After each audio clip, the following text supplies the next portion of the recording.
아버지 하나님, 오늘도 주님 앞에 나와서 저희가 마음을 모두 예배드리게 하시니 참으로 감사합니다. 저희가 하나님께 나올 때마다 사실 간절한 소망들을 가지고 나오며 또 부르짖는 마음을 갖고 나옵니다.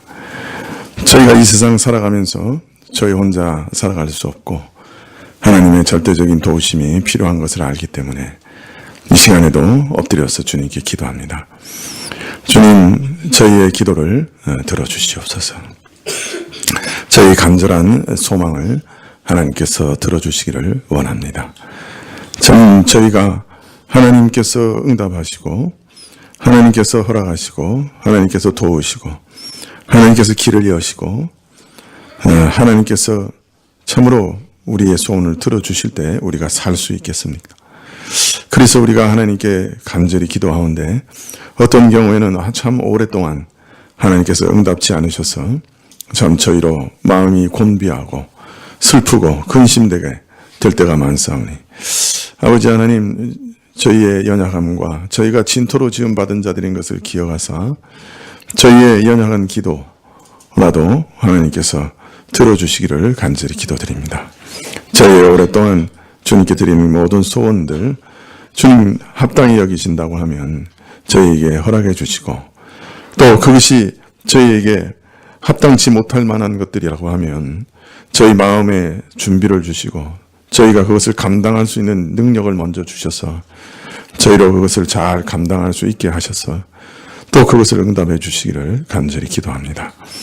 아버지 하나님, 참으로 저희 교회도 하나님께서 복 주시고 하나님께서 저희에게 찾아와 주시고 하나님께서 친히 말씀해 주시고 또 하나님께서 친히 자신의 백성들을 불러 모으시고 하나님께서 나의 교회라고 말씀하실 수 있도록 주님께서 역사해 주옵소서. 저희가 늘 이 일을 위해 기도하는데 하나님께서 응답하심을 분명하게 보여주시기를 구합니다. 하나님, 참 이 나라를 위해서도 오랫동안 기도해온 것들이 많이 있습니다.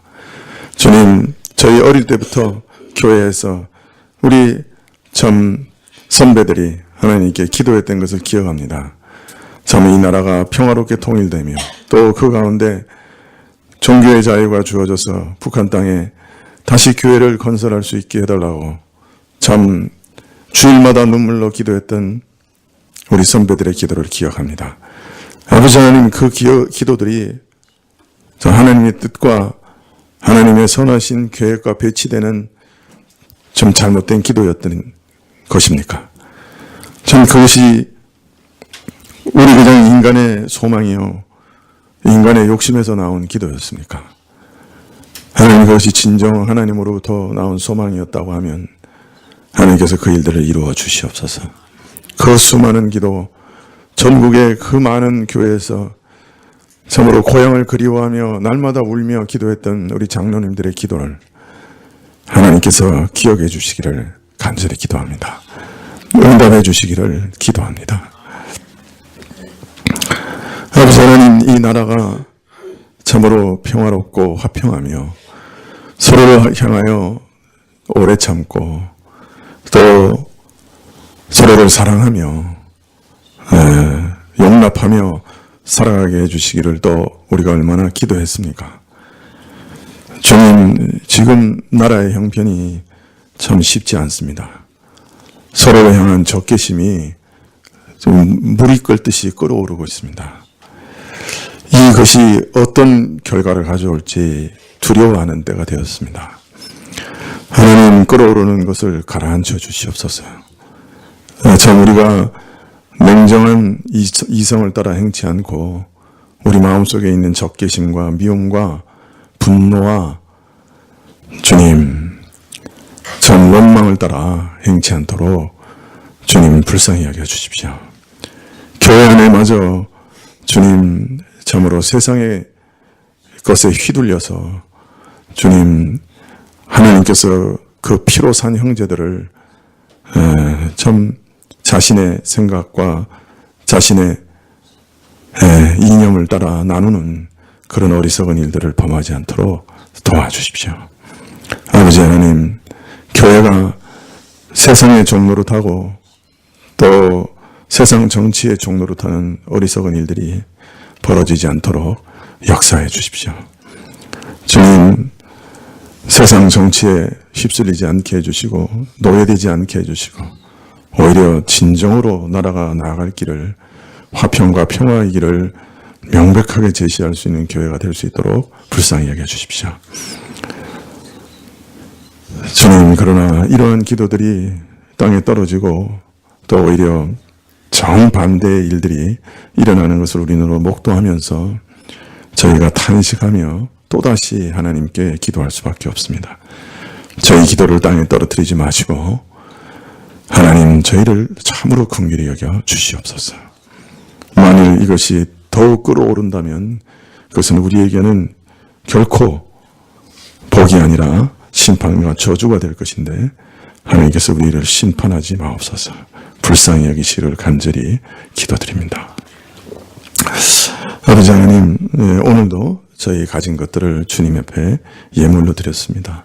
하나님께서 받아주시고 저희 자신을 주의 것으로 인치시옵고 저희 자녀와 산업을 주의 것으로 인쳐 주시옵소서. 참으로 어려운 때 참 기업을 일으키고 많은 직원들을 먹여 살리는 우리 가족들을 불쌍히 여겨주시고 저들에게 지혜와 능력을 주셔서 능히 감당할 수 있는 힘을 주시기를 간절히 기도드립니다. 찬양을 받으시기를 원하고 주님 말씀의 사자를 세우셨을 때 우리에게 귀한 말씀 허락하여 주옵소서. 예수님의 이름으로 기도합나이다. 아멘. 말씀은 시편 22편 1절부터 10절까지 말씀입니다. 시편 22편 1절부터 10절까지 말씀입니다.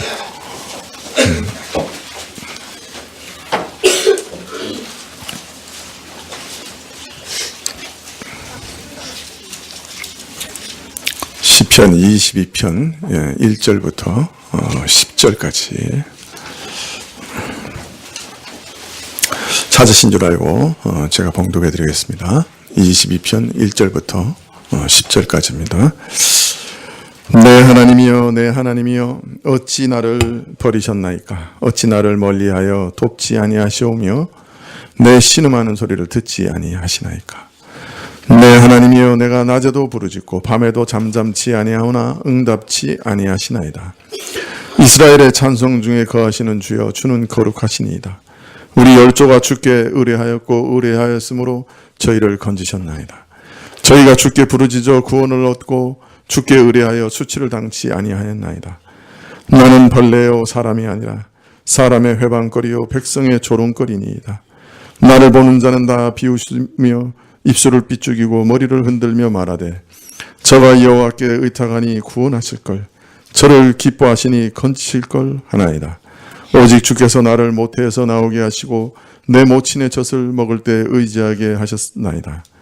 내가 날 때부터 주께 맡긴 바 되었고 모태에서 나올 때부터 주는 내 하나님이 되셨사오니. 예. 예.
네, 유성민 목사님 나오셔가지고 내 하나님이여 라는 제목으로 말씀 전해 주시겠습니다.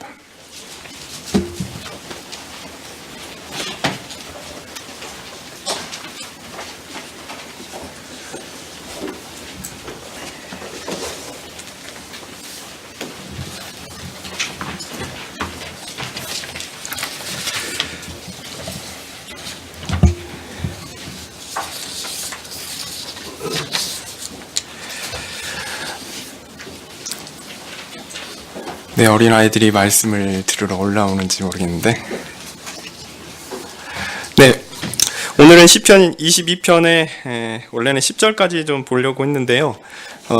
그러면 이제 점심을 못 먹을 것 같아가지고 이제 5절까지만 살펴보도록 하겠습니다. 워낙 이 시편은 메시아 시편으로 유명한 시편입니다. 그래서 그런지 저도 이 내용을 깊이 있게 쭉 봐본 적이 별로 없었습니다. 그래서 이번 설교를 준비하면서 오히려 봤던 것 같고요. 또 오늘은 어린이 주일이라서 이것에 맞는 설교를 하는 것이 낫지 않을까 이런 생각도 했는데 하나님 말씀 가운데 어린이들에게만 유익한 말씀이란 것이 없고 또 어린이들도 듣고 배우고 알고 그래서 유익을 누리는 것이 또한 하나님의 말씀이요. 특별히 시편이라는 것이 모든 교회 공동체의 구성원들이 부르고 묵상하며 하나님을 찬양하는 목적을 가진 것이기에 시편 22편의 내용을 전하는 것이 아주 나쁜 일은 아니겠다라고 생각하여 전하게 되었습니다. 하지만 그래도 어린이들을 좀 배려해서 좀 쉽고 명확하게 말씀의 내용을 좀 풀려고 노력하겠는데 잘 모르겠습니다. 예. 어쨌든 시편 22편은 메시아 시편으로 유명합니다. 시편의 저자는 다윗입니다. 다윗 개인에게 적용하기 어려운 내용들이 그 안에 있습니다. 그래서 그것들이 오히려 우리 주 예수님께서 당하신 그 일들과 일치하는 것을 우리는 또한 보게 됩니다. 그리고 예수님 자신도 또한 사복음서 기자들도 이 시편을 사용하여 예수님의 사역과 그 의미를 설명하고 있는 것이 분명한 사실입니다. 그러나 구약 말씀을 이해하고 적용하는 데 있어서 저는 조금 더 신중한 방식이 필요하다 이런 생각을 합니다. 왜냐하면 예수님께만 딱 집중해서 얘기해버리고 예수님 이야기만 딱 해버리면 다윗은 어디 없어지는 거예요. 그리고 다윗이 이야기하고 있었던 다윗의 노래를 부르고 있던 그 회중도 없어지는 것입니다. 그래서 먼저 1차적으로 시편 저자에게 초점을 맞추는 것이 맞지 않나 이렇게 생각하고요. 그리고 나서 그 시편 저자가 가리키는 메시아의 의미를 찾고 더하여 그 시편 저자와 메시아를 포함한 전체 교회를 향한 의미를 찾는 것이 좋겠다 이렇게 생각합니다. 그래서 저는 이 본문을 그냥 예수님께 먼저 직접 적용하기보다는 먼저 다윗과 교회를 향한 의미를 살펴보고 메시아를 향한 의미도 찾는 방식으로 이해해 보려고 합니다. 자, 시편을 우리가 쭉 읽다 보면 순서에 따른 어느 정도의 맥락이 있다는 것을 발견할 수 있습니다. 특별히 여기서 새로운 맥락은 시편 19편부터 사실 시작하는데요. 시편 19편에는 창조에 대한 이야기가 나오고 또 이것은 메시아를 연상하게 합니다. 그리고 20편에서도 여호와께서 세우신 왕, 곧 메시아의 구원과 승리에 대하여 말합니다. 그리고 21편에서는 이런 것들이 좀 더 분명하게 나눠지는데요. 21편은 어떤 의미에서 좀 영화와 같습니다. 등장인물이 세 종류가 나옵니다. 먼저 하나님이 나오고요. 하나님이 나오고 또한 또 하나는 메시아인 왕이 나옵니다. 그리고 또 하나는 그 메시아의 건너편에 그 메시아와 하나님을 대적하는 자들이 나옵니다. 하나님은 메시아인 왕을 세우시고 그의 간구를 들으사 그에게는 승리를 주시고 마지막 날에 이루어지는 즉위식을 하신다. 그리고 그 왕을 높이시고 그 왕에게 영광을 주시며 통치권을 주십니다. 이런 내용이 한 부분이고요. 그 다음에 또 한 부분은 하나님을 대적하는 자들을 향하여 말하는 것입니다. 하나님을 대적하는 자들은 하나님을 이길 수 있다 이렇게 자신만만했습니다.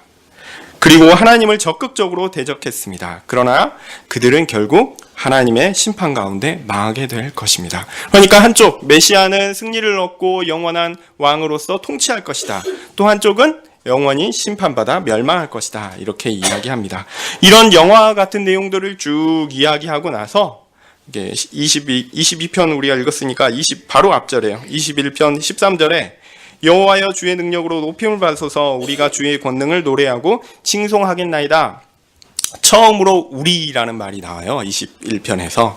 그러니까 내용을 쭉 보고 마치 영화관에서 관객들이 앉아서 영화가 쭉 진행되는 걸 본 거예요. 한편으로 여호와께서 왕을 상 주시고 한편으로 하나님의 대적들을 벌 주신 그 장면을 딱 보고 나서 이제 그러면서 이제 그것이 딱 끝났을 때 이 영화 같은 내용들을 객석에 보고 있던 우리가 외칩니다.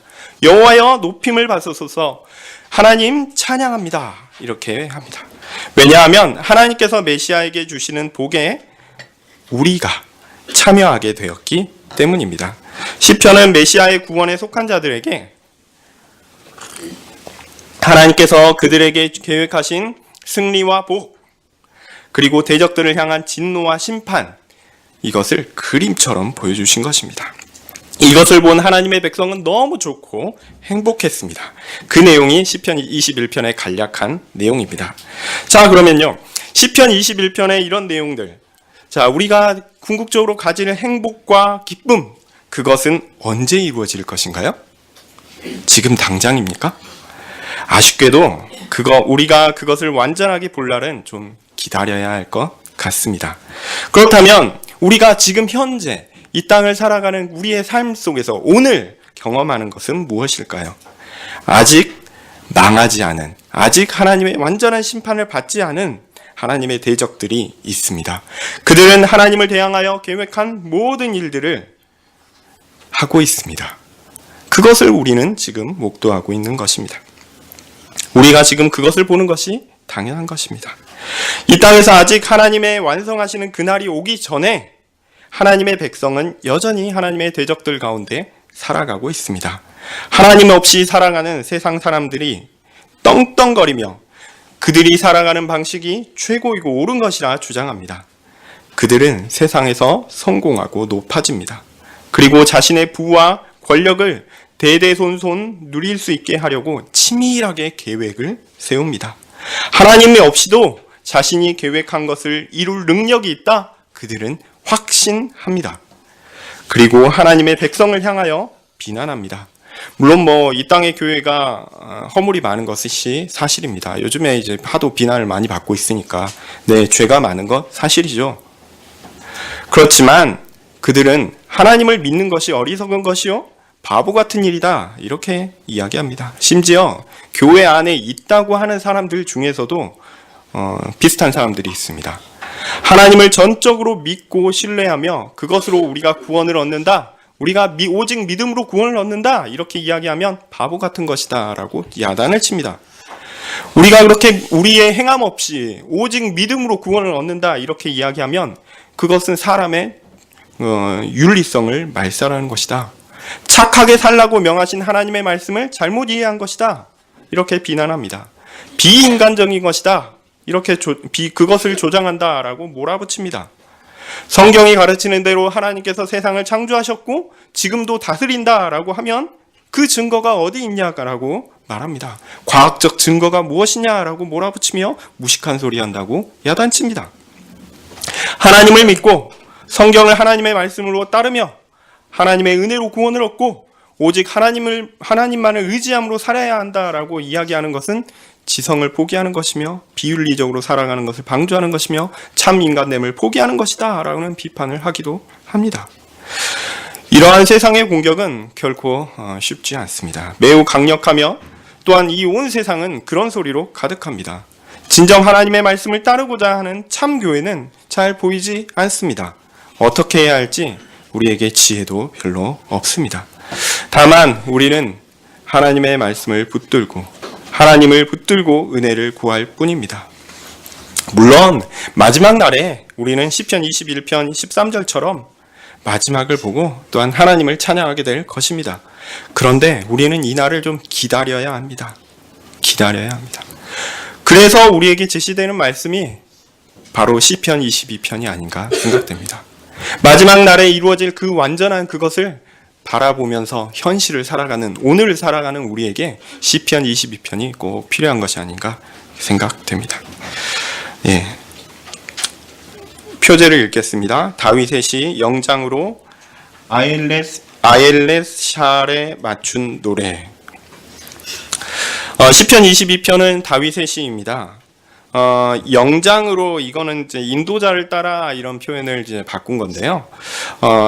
인도자를 따라 함께 부르는 교회 공동체의 노래입니다. 이것은 그러니까 메시아만 부르는 노래가 아니라 온 교회가 함께 부르는 노래였어요.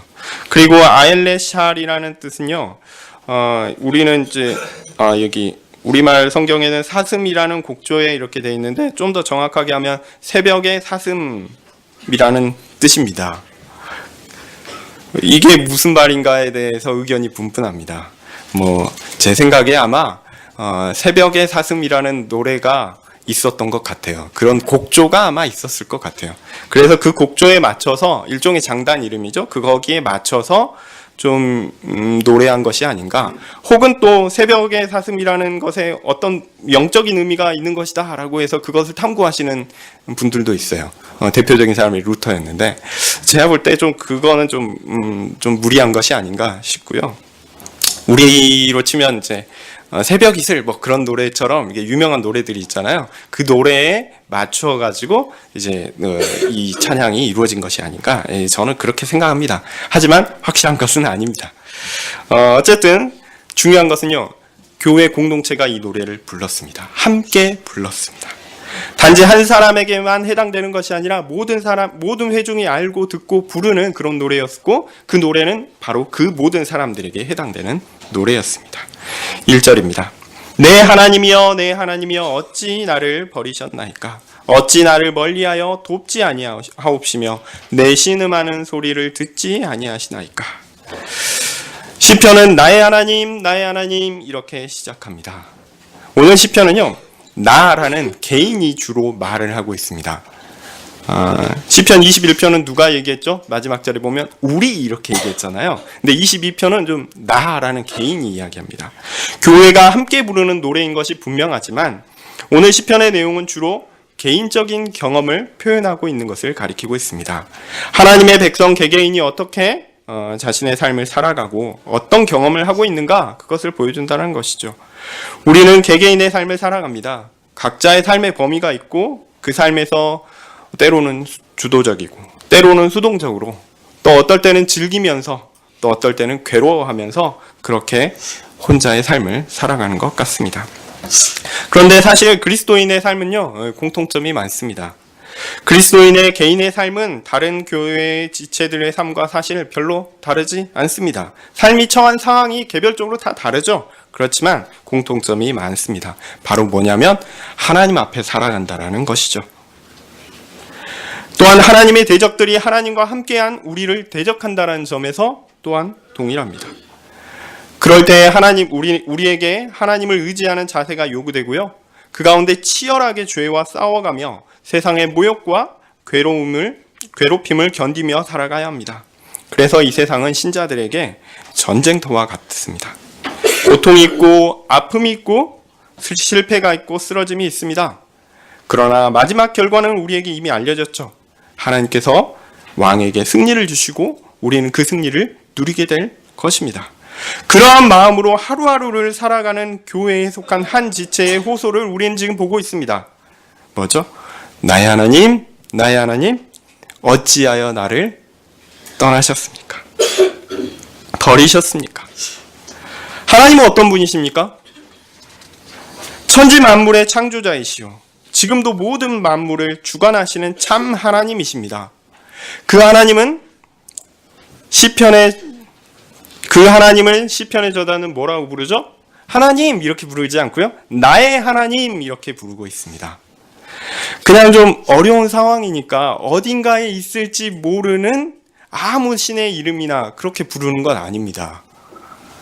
제가 지금 바로 생각은 안 나지만 어디 뭐 재밌는 이야기에 보면 그거 있죠. 모든 신의 이름들을 다 부르면서 어찌하든지 어떤 신이든지 좀 내가 어려운 상황에 있으니까 나를 좀 도와주세요 하는 그런 호소가 아니에요. 전능하신 창조주, 섭리자이신 하나님께서 누구의 하나님입니까? 나의 하나님입니다. 친히 자신의 백성 삼으신 그 하나님입니다. 자, 이런 상황에는 사실 매우 당황스러운 것입니다. 만물의 창조자이시며 섭리자이신 하나님께서 바로 나의 하나님이신데 그의 백성의 호소가 뭐냐면 하나님 어디 계십니까? 하나님 도대체 왜 나를 버리셨습니까? 이 사람은 매우 어려운 상황에 처해 있습니다. 그래서 자신을 구해달라 간구했습니다. 그러나 그의 호소에는 답이 없습니다.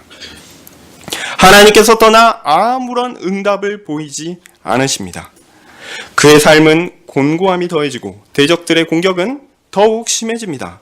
그러나 그의 도움은 보이지 않았습니다. 2절입니다.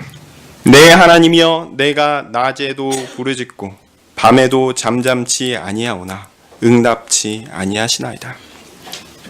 시편 기자는 같은 내용의 기도를 반복합니다. 시편의 억구를 우리말로 저는 이렇게 번역하고 싶습니다. 내가 낮에도 부르짖으나 주는 대답치 않고 계시고 밤에도 부르짖으나 내게 고요함이 없습니다. 하나님께 밤낮으로 간구하는 형편입니다. 그런데 하나님은 계속 답하지 않습니다. 그냥 하나님이 답을 하지 않은 상태가 계속 지속되는 거예요. 그래서 마음이 불안불안합니다. 이럴 때는 침착할 수가 없습니다. 우리말 번역은 약간 밤에도 잠잠치 아니하오나 맞네요. 그러니까 마음이 좀 고요하고 좀 안정되고 이래야 되는데 계속 하나님이 응답하지 않으시니까 불안해요. 이거 내가 하나님 백성인가? 답이 보이지 않습니다. 마음이 흔들흔들합니다. 이거 어떻게 해야 하나? 답답합니다. 이런 상황이 누구의 상황이라는 겁니까? 이 땅에서 살아가는 신자의 모습이라는 겁니다. 그 개인의 모습이라는 것입니다. 지금까지는 이 내용을 교회의 구성원인 개인에게 적용할 때 이해할 수 있는 내용이라 이렇게 제가 말씀드릴 수 있는데요. 그런데 한 가지 쉽지 않은 내용을 우리가 사실 다룰 필요가 있습니다. 이 말씀을 누가 하셨거든요. 누가 하셨냐면 우리 주 예수님께서 하셨습니다. 근데 우리 주 예수님께서 언제 하셨냐면요. 십자가에 못 박히셔서 이 말씀을 하셨어요. 예수님께서 십자가에 못 박히신 후 정오부터 오후 3시까지 그 정도까지 온 땅에 어두움이 임했습니다. 그리고 예수님은 엘리 엘리 라마 사박다니라고 외치신 후 그리고 크게 소리 지르시고 죽으셨습니다. 자, 하나님을 나의 하나님 이렇게 부르는데 가장 적합한 분이 누굴까요? 바로 하나님의 독생자, 참 하나님이시요 참 사람이신 우리 주 예수님이십니다. 그는 자기 백성을 구원하시기 위해 이 땅에 오시어 사람이 되셨습니다. 그리고 그들의 모든 죄를 감당하시기 위해 죄 없이 십자가에 못 박혀 죽으셨습니다. 이 죽음은 하나님께서 죄인에게 쏟아붓는 무한한 진노요 영원한 죽음이요 가장 치명적인 심판이었습니다. 예수님께서 죄가 없다는 것은요, 한 번도 하나님과 떨어져 본 적이 없다는 것을 의미합니다. 죄란 뭐죠? 죄는 쉽게 이야기해서 하나님과 상관없는 겁니다. 그러니까 하나님을 떠난 것이죠. 그러니까 예수님은 지금까지 한 번도 하나님을 떠나지 않았습니다. 하나님께 버림받아 본 적이 없습니다. 하나님과 떨어져 있어 본 적이 없는 것이죠. 그런데 그분이 죄를 감당하셨습니다. 하나님을 그러니까 떠날 수밖에 없는 거죠. 왜냐하면 죄는 하나님과 상관없는 건데 예수님이 죄를 지셨거든요. 그러니까 하나님을 떠난 겁니다. 하나님을 떠나 하나님께서 우리에게 부으셔야 하는 진노와 형벌을 다 감당하셨습니다. 그때 예수님의 표현이 뭐냐? 엘리 엘리 라마 사박다니. 물론 이거는 이제 아람어적인 표현입니다. 그래서 이제 히브리어는 이제 그 사박 단위가 아니라 좀 다른 표현을 써요. 이거 뭐 아람어니까 예수님이 당시에 아람어를 쓰셔서 아마 그런 거라 생각합니다. 엘리 하면요, 엘은 하나님이고요, 리는 나입니다. 그러니까 나의 하나님이고요. 엘리, 그러니까 나의 하나님, 나의 하나님. 라마는 우리말로 어찌하여, 왜, 우리말 성경에는 어찌라고 번역되어 있죠? 똑같은 겁니다. 어찌하여, 왜 사박단이 나를 버리셨습니까? 이 말이거든요. 나의 하나님, 어찌하여 나를 버리시나이까? 이렇게 말씀하셨습니다. 이 표현은 1차적으로 고난 가운데 있는 하나님의 백성들이 하나님께 도움을 요청하는 간절함이 담겨져 있다고 제가 말씀드렸고, 더하여 2차적으로 그리스도께서 사용하시는 의미로 보면요, 죄를 감당하시는 그의 사역과 긴밀하게 연관됩니다. 그러니까 하나님께서 어찌하여 나를 떠나셨나요? 라는 질문에 대한 대답은 뭘까요? 하나님 왜 나를 떠났습니까? 그러면 하나님 뭐라고 대답하셔야 될까요? 그 이유를 설명해 주셔야 될 거 아니에요. 뭐죠? 죄 때문에. 네가 죄를 지어서 내가 떠난 거야. 이렇게 말씀하시는 거 아닙니까? 죄 때문에 하나님께서 나를 떠나 내게 벌을 주시고 계십니다. 라고 예수님은 이야기하시는 겁니다. 하나님께서 죄인을 어떻게 대하시는가가 여기에서 드러납니다. 자, 마지막 날에요, 하나님께 이렇게 똑같이 호소하는 사람이 있을 것입니다. 하나님, 왜 나를 그렇게 떠나십니까? 하나님 나를 버리십니까? 세상에서 잘 되고 잘 풀리고 내 마음대로 살도록 허락하신 분이 하나님 아니십니까? 이제 심판이 앞에 왔는데 나를 구원해 주십시오. 간절하게 구하는 날들이 올 것입니다. 그러나 하나님은 그들에게 답하실까요? 하지 않습니다. 그들의 마음은 쿵쾅쿵쾅 심판을 앞에 두고 저 영원한 멸망 가운데 들어갈 그 상황 가운데 도저히 안정되어 있을 수 없습니다. 이제 그들에게 심판이 오기 때문이죠. 바로 이 일을 누가 경험했습니까? 예수님이 경험하신 것입니다. 예수님은 무한한 가치가 있는 인격이시기 때문에 모든 죄를 감당하고도 남을 충분한 은혜를 자신의 사역을 통해 충분한 의의를 자신의 사역을 통해 이루시지만, 그렇다고 죄를 감당하는 것이 결코 쉬운 일이 아니었습니다. 그렇기 때문에 예수님은 엘리 엘리 라마 사박다니 어찌하여 나를 버리시나이까? 라는 표현을 하고 있는 것이죠. 예수님은 죄의 결과를 몸소 감당하셨습니다. 그것은 하나님께 버림받는 것이었고, 기도에도 하나님께서 듣지 않은 것이었고, 구원을 요청해도 하나님께서 응답이 없는 것이었습니다. 이거는 이제 버림받은 자의 그런 호소라고 할 수 있겠죠. 다시 1차적인 의미로 넘어갈게요. 그것보다 이게 1차적인 의미로 이제 버림받지 않았지만 이렇게 호소를 하고 있는, 이것을 경험하고 있는 신자의 삶을 보겠다. 이것으로 다시 초점을 넘어갑니다. 교회의 구성원의 개인의 삶에 관심으로 다시 한번 말씀을 드리면요, 우리의 삶이 사실 하나님께서 계시지 않은 것처럼 보이는 일이 많이 있습니다. 그렇지 않습니까? 사실 확실한 것이 눈에 보일 때가 얼마나 있습니까? 우리의 삶을 살아가다 보면, 이건 어린이나 다 똑같습니다. 살다 보면 하나님이 나의 손을 꽉 붙잡고 나를 이곳으로 인도하신다라는 확신을 가질 때가 얼마나 있습니까? 아니, 그런 확신을 가졌을 때라고 할지라도 그게 결과가 항상 잘 됩니까? 잘 안 될 때가 또 있어요. 이게 맞는 거야 라고 하나님이 큰 확신을 주셨는데 막상 가다 보면 아닌 경우가 있습니다. 모두가 불확실한 어떤 요소를 제거하고 되도록이면 확실한 결과를 볼 수 있기를 기대합니다. 그런데요, 막상 그렇게 계획대로 되는 일이 얼마나 있습니까? 우리의 인생은 우리가 예상한 대로 이루어지는 게 아니라 이런 일이 있을 수 있을까? 라고 생각하는 그런 일들이 이루어지는 게 우리의 삶입니다. 자, 그렇다면 우리는 우리의 삶에서 하나님께서 우리를 지키시고 돌보신다라는 확신을 언제 갖게 될까요? 언제 갖게 되냐면 그 일이 다 이루어지고 나서 갖게 됩니다.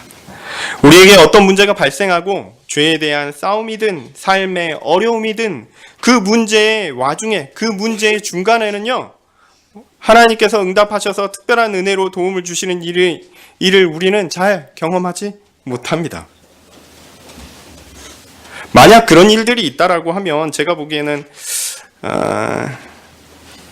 하여튼 제가 보기에는 하나님께서 어떻게 우리에게 은혜를 부어주셨는가는 문제의 해결 과정 중에는 보이지 않다가, 그 어려움 중에는 보이지 않다가, 그것이 끝나고 혹은 먼지만큼 떨어져서 다 지나가고 나서 하나님께서 그것 때문에 이렇게 하셨구나 라는 것을 보게 되는 것이죠. 일이 일단 발생하면, 그리고 일이 끝나면, 결국을 보게 되면 이 일이 하나님께서 계획하셨나 보다, 이렇게 우리가 조금 깨닫게 되는 것이죠. 이게 일반적입니다. 만약 하나님께서 그 중간에 그것을 알게 하셨다라고 하면 그것 참 놀라운 하나님의 귀한 은혜이지만요, 이거는 정말 흔한 일이 아닙니다. 정말 드문 일입니다. 자, 제가 이렇게 말씀드리면 여러분은 별로 좋아하시지 않을 것 같아요. 아니 도대체 그러면 우리의 인생은 그렇게 좌절과 그렇게 아픔과 불확실성 가운데 불안에 떨면서 살아야 되느냐라는 거죠. 그러니까 이런 상황에서 우리가 위로를 얻으려면, 확신을 얻으려면, 하나님께서 도우신다라는 것을 알려면 어떻게 해야 될까요? 그것이 우리의 궁금증입니다. 놀랍게도 오늘 시편은 그것에 대한 답을 주고 있습니다. 제가 보통은 이런 것에 이게 좀 열려진 상태로 저도 잘 모르니까 하나님이 은혜 주시면 우리가 깨닫게 되겠죠, 이렇게 넘어갈 텐데, 오늘 시편은요 거기에 대한 답을 주고 있습니다. 정답이 있습니다. 3절입니다. 이스라엘의 찬송 중에 거하시는 주여, 주는 거룩하시니이다. 제가 이 답을 찾기 위해서는 이 말씀을 꼭 드려야 돼요.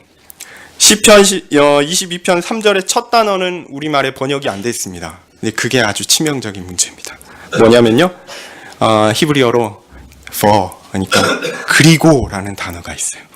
물론 이 그리고는요 역접으로 그러나라고 번역할 수 있습니다. 그래서 제가 볼 때는 이 단어가 굉장히 맥락상 중요합니다. 그러니까 그러나라는 표현이 앞에 딱 붙어 있어야 돼요. 2절까지는 하나님 나를 버리셨나요? 하나님 멀리 계시나요? 불러도 답이 없고 밤낮 그렇게 해도 답이 없습니다. 답답합니다. 이 논조였죠. 3절에 그런데 시작하면서 그러나 라고 시작합니다. 하나님의 응답이 지금 내게 보이지 않아도, 하나님께서 너무 조용하셔서 내가 답답할지라도, 그러나 다른 것이 있다라는 것입니다. 우리는 우리 눈에 보이고 귀에 들리고 손에 만져지는 무엇인가를 원하고 그것이 없을 때는 불안해합니다. 그런데 하나님을 내 하나님으로 믿고 모시는 사람은요 다른 것이 있습니다. 그러나 있습니다. 내게 어떤 무엇이 없어도, 내가 불안해하고 고통스럽고 힘들어도, 죄가 가득해서 도대체 내가 하나님의 백성인가 할 정도로 걱정이 되고 불안하기도 해도 그러나가 있습니다. 사람이 어떻게 느끼고 어떻게 받아들이는가의 인간적인 수준을 넘어선, 사람의 감각을 넘어선 어떤 것이 있다라는 것을 하나님의 백성은 알게 됩니다. 오늘 제가 보니까 교동문의 마지막 구절들이요, 이사야 55장 8절부터 9절, 이 부분이 그 내용입니다. 8절부터 9절입니다. 여호와의 말씀에 내 생각은 너희 생각과 다르며 내 길은 너희 길과 달라서 하늘이 땅과 높음같이 내 길은 너희 길보다 높으며 내 생각은 너희 생각보다 높으니라. 달라요. 이게 어떻게 표현되느냐? 사람의 마음은 불안하고 연약한데 어떤 확실한 것이 있느냐? 본문의 말씀은 뭐라고 얘기하냐면 그러나 주는 거룩하십니다. 자, 우리말 표현은요, 주는 거룩하시나이다가 이게 뒤로 나왔잖아요. 근데 이제 제가 볼 때 이거는 이제 원문상은 바뀌었습니다. 주는 거룩하다 하시다가 앞에 나오고요. 그 다음에 이스라엘의 찬송 중에 거하신다라는 게 뒤에 나옵니다. 이게 순서가 바뀌면 사실 본문상 안 될 것 같은데 어쨌든 바뀌어 있습니다. 그러니까 이것도 좀 바꾸실 분들은 좀 바꿔서 체크해 놓으십시오. 자, 그래서 사람의 수준에서 볼 때 불안하고 떨 수밖에 없지만 그렇지 않을 가능성이 어느 곳에 존재하느냐? 바로 하나님의 거룩에 존재한다라는 겁니다. 자, 그러면 거룩은 무엇입니까? 거룩은요, 이게 거룩한 표현이라서 너무 어려워요. 근데 거룩하다라는 거는 구별된다, 이게 나눠진다, 떨어진다라는 의미입니다.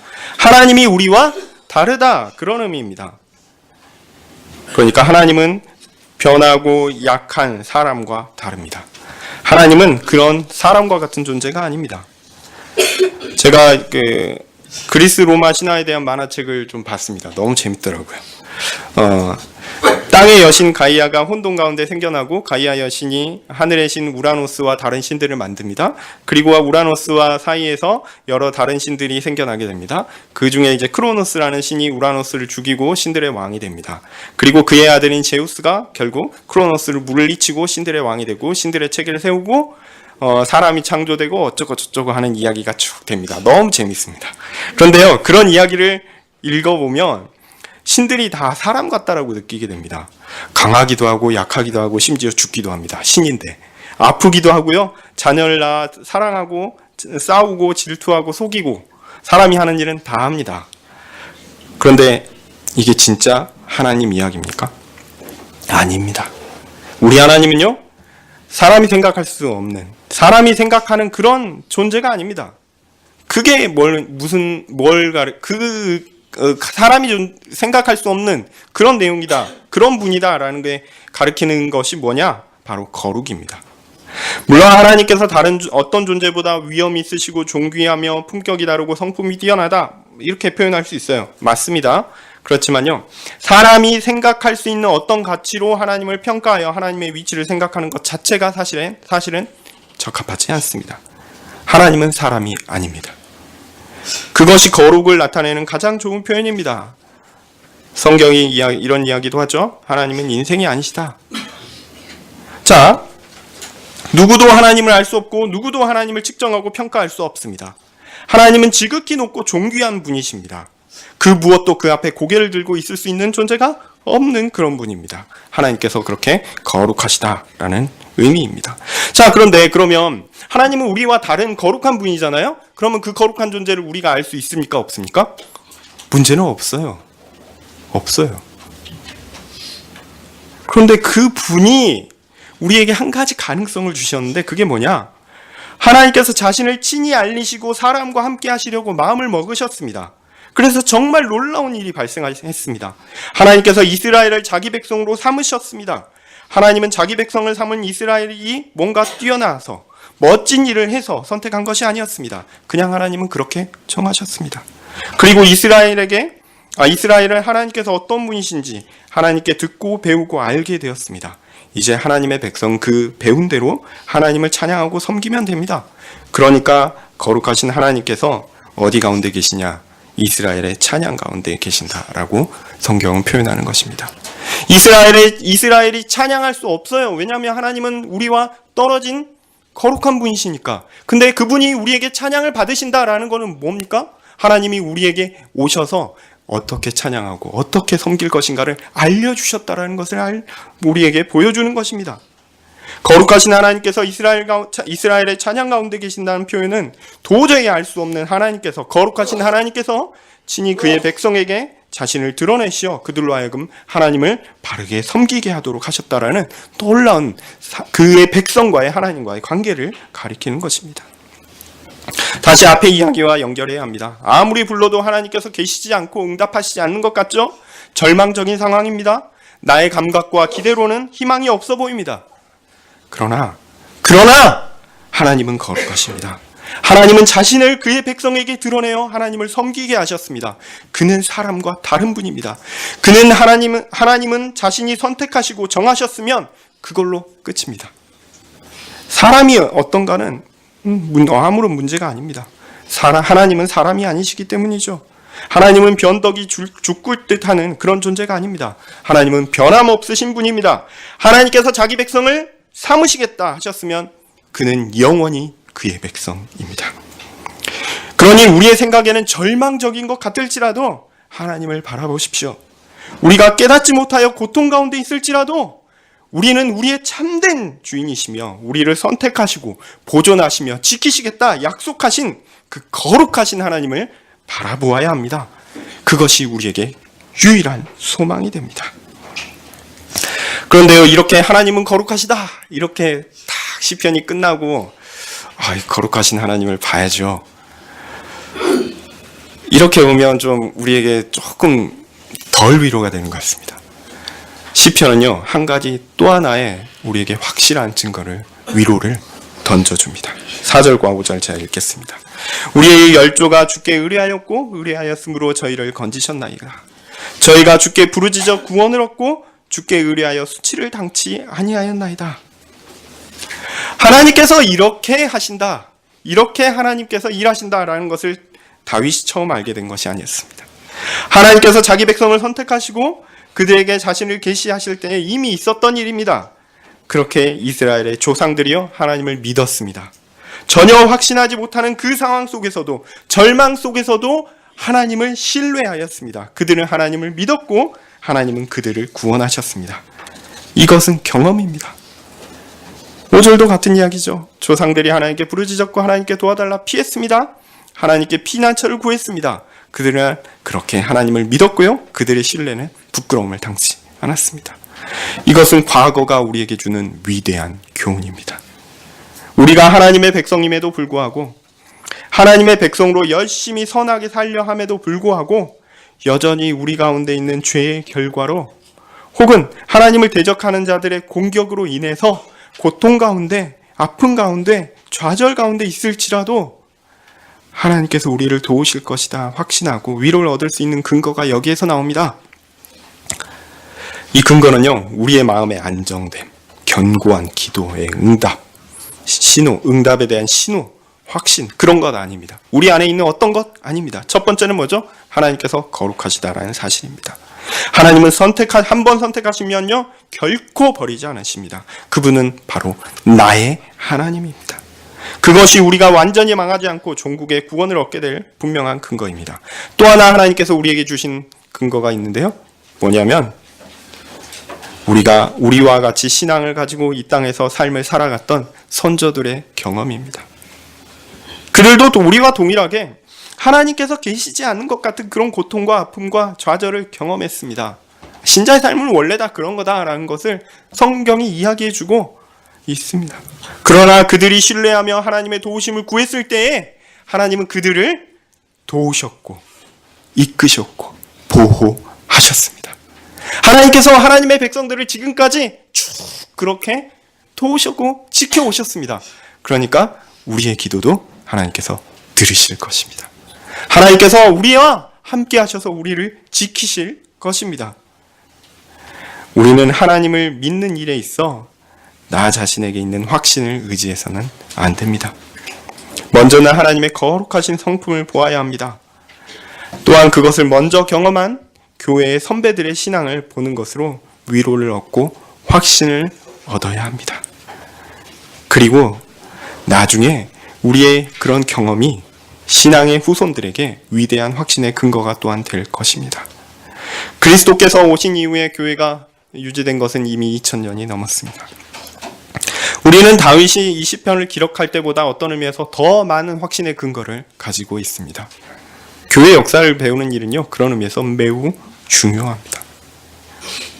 죄인도 경건한 사람도 그때나 지금이나 별반 차이가 없습니다.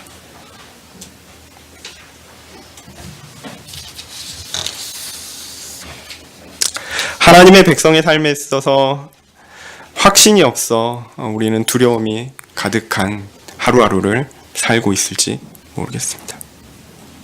그런데요, 여러분의 삶, 여러분의 느낌, 여러분의 감정, 여러분의 확신, 그런 거 의지하지 마십시오. 우리가 의지해야 할 것은 오직 하나님입니다. 하나님이 우리를 지키신다 약속하셨으니 하나님을 의지하십시오. 그리고요, 놀랍게도 그 일은 역사 가운데 하나님께서 하나님의 백성에게 쭉 해오셨던 일입니다. 그 일을 보고 여러분 믿으십시오. 기도하겠습니다. 거룩하신 하나님, 하나님께서 분명히 메시아를 통하여 우리에게 승리를 주시고 구원을 주실 것을 믿습니다. 우리가 마지막 날에 그 승리를 보고 하나님을 찬양할 것입니다. 그러나 이 현재 이 땅의 삶 속에서 우리의 모습은 참 고통 가운데 있고 슬픔 가운데 있고 좌절 가운데 있을 때가 많습니다. 여전히 우리는 죄인이기 때문입니다. 하나님, 우리를 불쌍히 여겨 주십시오.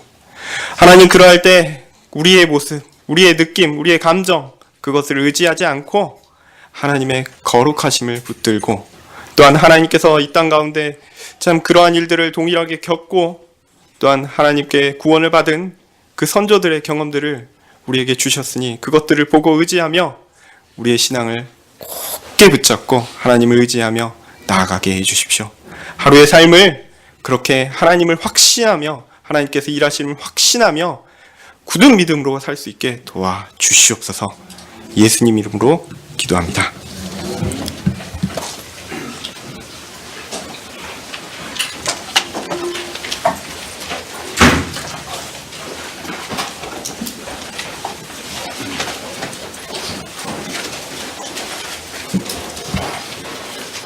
예, 감사합니다. 한 30년 전에 신학생 넷이서 3일을 꼬박 밤을 새면서 레포트를 만들었습니다. 시편 22편을 해석하고 주해를 달아서 발표하기 위해서 그 가운데 저도 있었습니다. 제 평생에 3일을 밤새면서 공부해 본 적은 그때 처음이고 마지막이었습니다. 그때 기억이 납니다. 제가 그래서 시편 22편 전문인데 오늘 말씀을 들어보니 참 귀하다 그런 생각이 들었습니다. 전문은 아니고 3일간 밤새면서 읽었습니다. 493장 찬송하시죠.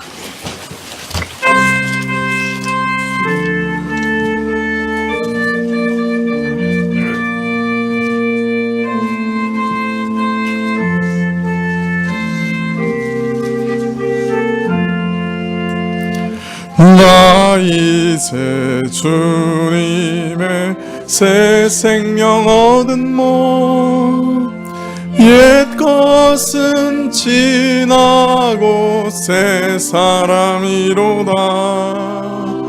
그 생명 내 맘에 강같이 흐르고, 그 사랑 내게서 해같이 빛난다. 영생을 맛보며 주 안에 살리라.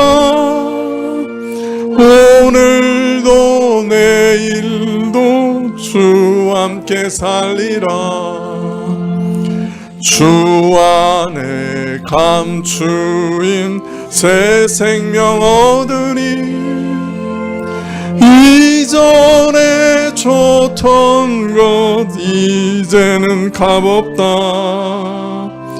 하늘의 은혜와 평화를 맛보니, 찬송과 기도로 주 함께 살리라. 영생을 맛보며 주 안에 살리라. 오늘도 내일도 주 안에 살리라. 산천도 초목도 새 것이 되었고, 죄인도 원수도 친구로 변한다. 새 생명 얻은 자 영생을 맛보니, 주님을 모신 맘 새 하늘이로다. 영생을 맛보며 주 안에 살리라. 오늘도 내일도 주 함께 살리라. 주 따라 가는 길 험하고 멀어도 찬송을 부르며 뒤따라가리라. 나 주를 모시고 영원히 살리라. 날마다 섬기며 주 함께 살리라. 영생을 맛보며 주 안에 살리라. 오늘도 내일도 주 함께 살리라. 예, 목사님 나오셔서 축도하심으로 예배를 마치겠습니다.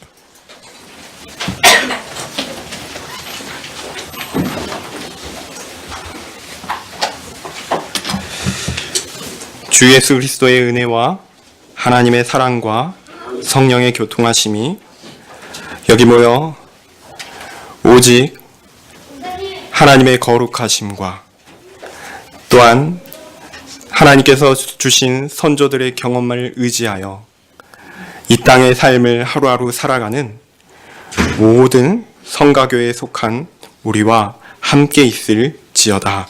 아멘.